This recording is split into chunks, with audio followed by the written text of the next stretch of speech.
And other than Tom Brady, who's won like their first 9 playoff games? I want to say Brady was actually 10. Yeah, I mean 10. By the way, Tom Brady, if you're using that context, I believe Tom Brady is 6-6 in his last 12 playoff games.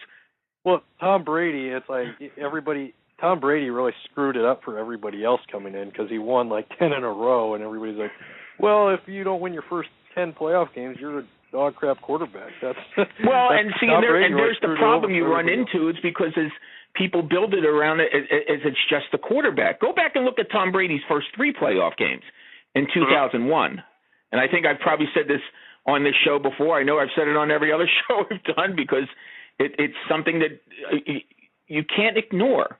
When they won their first Super Bowl, the Patriots, their offense scored 3 touchdowns in 3 playoff games. Yeah. Their defense and special teams scored 3 touchdowns in 3 playoff games. And one of those touchdowns was not Tom Brady on the field.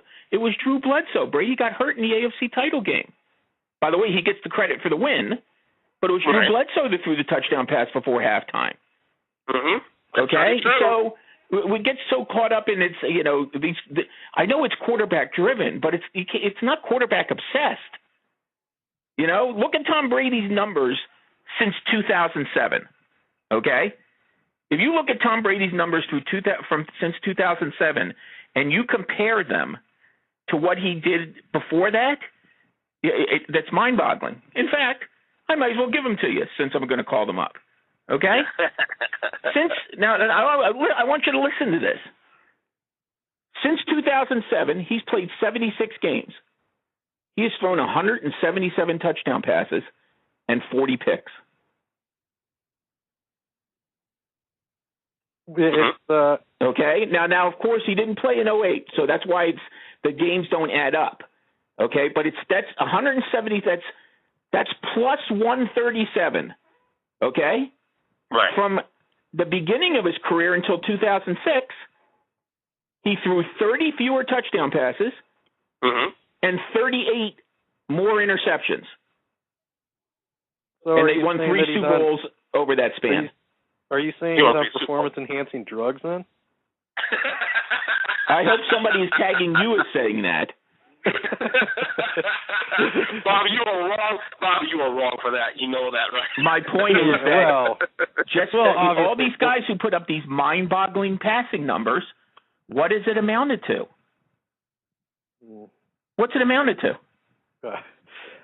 I don't know. Hey, probably 0 Super Bowls. Well, Russell, we've had this conversation before. Right. I mean, listen, show, so. There's a difference between MVP numbers and championship numbers. Okay? Right.